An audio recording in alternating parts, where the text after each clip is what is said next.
We're going to do the very best we can to make them perfect and seamless. If it's not perfect and seamless, bear with us. Good morning. Good morning. You know, today as Thanksgiving approaches, it's the perfect time for counting our blessings and thinking a little about all the things that we are grateful for. Now, I put together this presentation because so often we focus on the negative, and that's only natural, because the negative can kill us. I mean, if there's a saber-toothed tiger bearing down on us, or probably these days an SUV, bearing down on us, these are the kinds of things that can kill us, so we need to pay attention to them. But so often we forget to pay attention to the positive. And that's why I'm going to have a presentation today that's a little one-sided. It's all about the positive. And I hope that you will leave here today feeling uplifted and instilled with a feeling of gratitude for everything that is wonderful in our lives. And I'm going to focus on the positive because, as I said, today is a perfect day. It's a beautiful day and a perfectly wonderful day for us to appreciate all the wonderful things in our life. I'm going to tell you about the beauties of our planet, and I'm going to throw in the history of civilization and the importance of love. And I'm going to do it all in poetry. And I'm going to explain all of this to extraterrestrials. And I'm going to do it all in 20 minutes. Wow. So I hope I'm not overreaching. Now, I'm sure you've all heard of Isaac Asimov, and he's famous for the extensive science and science fiction writings that he's done. And he's gone from us now, but he has left behind hundreds of books. And for many years, he sponsored a weekend program called the Asimov Seminar. And this program was designed for science fiction advocates, or geeks. And I attended only one, in 1989. And the premise that year was that we were on a voyage to outer space, and along the way we had to deal with various problems. And our final assignment involved with meeting with extraterrestrials. And we had to explain ourselves to them, and we had to say just the right thing, or else, kaboom! So, talk about pressure. So I wrote a speech, and Isaac Asimov was in the audience when I gave this speech, and I'll probably never speak before anyone as celebrated or famous as he is, but he told me that he liked my speech. Isaac Asimov liked my speech. So I thought I'd try it out on you guys too. And it's even better now because I've expanded it and I've added pictures and poetry, kind of, sort of poetry. Okay, so let's begin. Extraterrestrials. What if there really are extraterrestrials? And what if they come to Earth one day? You never know. Not the nice kind, not like the one in the Steven Spielberg movie show, like the mean kind, the kind that wants to annihilate us. What would you tell them if they came here tomorrow? Here is what I would tell them. Our planet. To you, our planet may only be a hunk of rock circling a minor star in an insignificant galaxy, but to us it is home. It is the only home we know. And to us, it is oh so very beautiful. Let me tell you about our planet. We call our planet Earth. It is 4.5 billion years old, give or take 1 million or so. Let me tell you about the heavens. The daytime sky, an azure blue canopy where lazy white clouds perform an intricate waltz, aimlessly dancing to and fro. And the nighttime sky, a velvety black blanket strewn with millions of stars, little specks of twinkling light setting the heavens aglow. The full moon on a dark night, hanging heavy in the sky, casting its eerie light on the earth below. To us, it is oh, so very beautiful. Let me tell you about our environment. Our planet is part water, part land, but mostly water, 70%. The dry land dispersed throughout the water, 7 large continents, hundreds of small islands. The waters of our world include huge seas. There's islands. And there's our huge seas. Sometimes calm, smooth as glass, and sometimes raging with white foamed waves roiling the waters. Mighty rivers snake their way across the land. Placid lakes and ponds squat stolidly upon the ground. Gurgling streams etch their way through rock and stone. Swamps and wetlands and marsh where land and water meet. The forests primeval, the purple mountain majesties, the fruited plains, the desolate deserts, the gracious green meadows. Our world constantly changes. The icy sheath of winter's cold yields to spring's warmth and rebirth, which in turn is transformed into luxuriant summer. Then autumn, dieback, takes over the earth. Each season has its purpose. Each season has its beauty in an endless cycle of change. Except in Florida, where we only have 2 seasons, summer and August.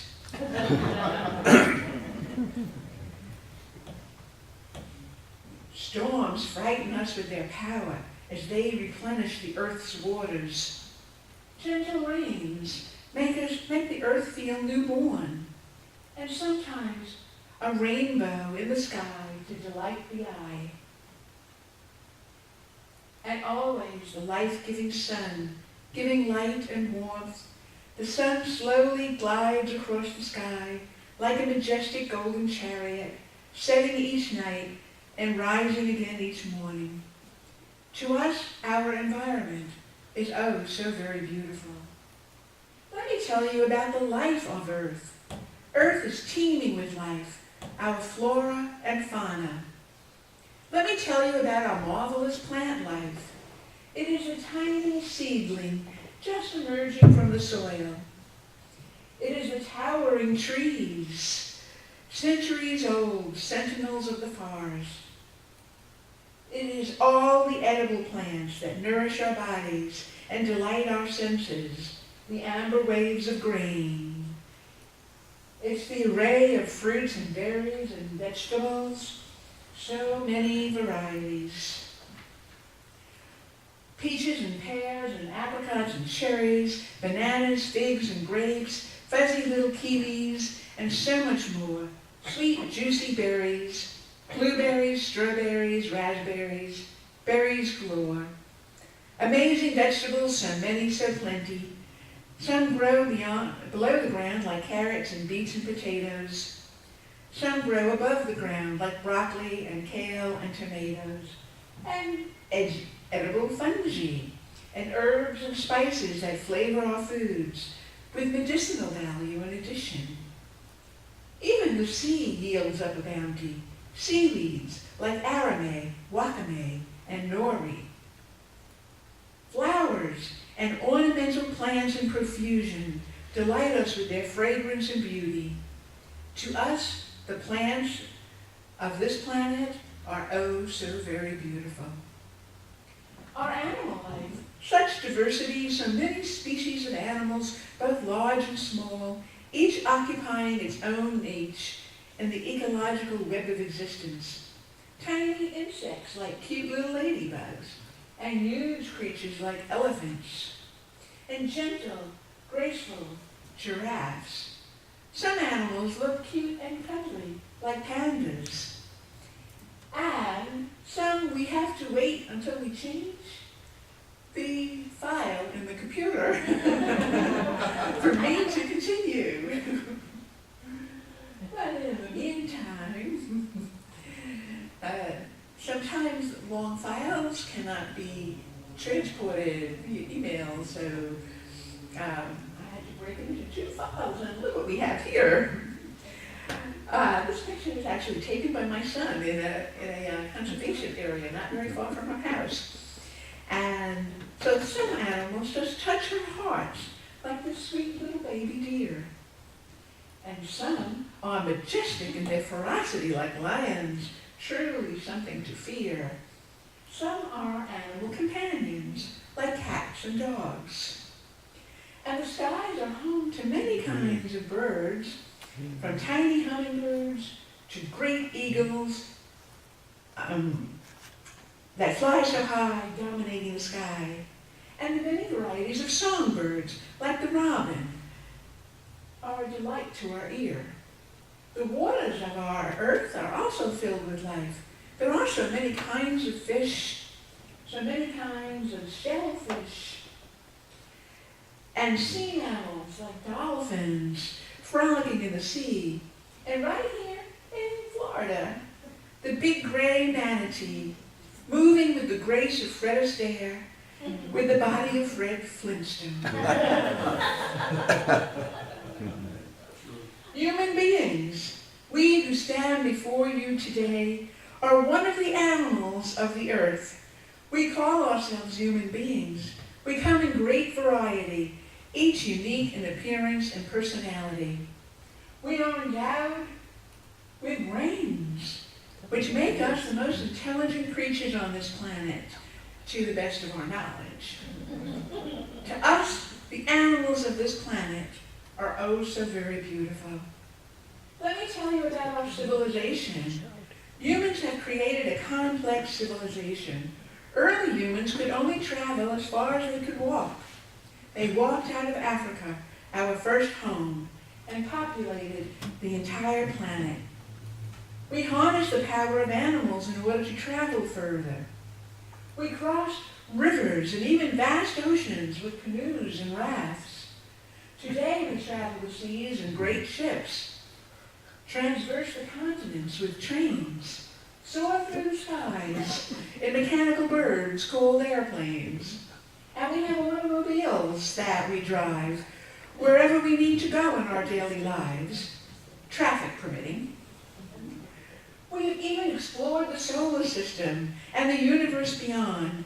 We have established a toehold in space with the International Space Station. Humans have walked on the surface of the moon. We hope one day to visit other planets and even other solar systems. We have transformed our planet and our lives through science. Science was born from curiosity. We wanted to understand the forces that control our universe, so we created the science of physics and mathematics and chemistry. We wanted to understand life itself, so we created the science of biology.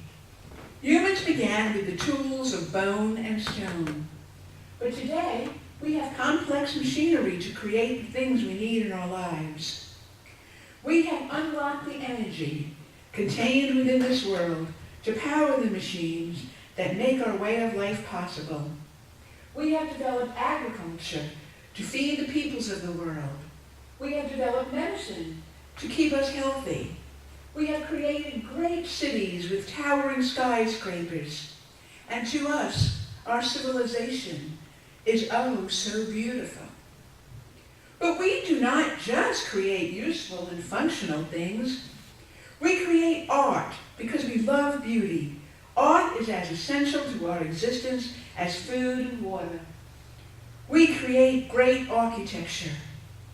We have the visual arts, painting and drawing, and sculpture. We have the musical arts. Music is essential to human beings. We create great classical symphonies, folk songs unique to each culture, and jazz and rock and roll to express our spirit. We have dance, which expresses our humanity with movement. We have arts based on language, novels, poetry, and drama. We even take the natural world and shape it to create beautiful gardens. We play sports to challenge our bodies. We play games to challenge our minds. And to us, our art is oh so very beautiful. But we owe our present existence to perhaps the most beautiful thing of all. It is the important thing. Human beings are not just thinking beings, we are feeling beings. The important thing is a thing we call love. It is love that has made our civilization and our societies possible. It is the love we have for our newborns that causes us to nurture and protect them so they may grow to adulthood. It is love born of eros between two people that causes them to make a lifetime commitment to each other and binds them together to form a family that supports and gladdens each of its members. It is a love we feel for our friends and neighbors, and indeed for all mankind, that creates the communities which are the backbone of our achievements. There is even the love that we give to a higher power, that some define as an external intelligence, and others describe as a natural force of the universe. It is strongest when people come together in a community of love to seek companionship and happiness. And that sculpture stands outside the University Unitarian-Universalist Society. So come visit us sometime. It is strongest when, okay, I just said that. It inspires us to explore spirituality, and it teaches us to choose goodness. It comforts us in times of despair. Now, our love is not perfect, and it so often must compete against other emotions, and it does not always win out against these other baser emotions, but it wins often enough, and that is the most important thing. And to us, our love is oh so very beautiful. That is what I would tell E.T. What would you tell him?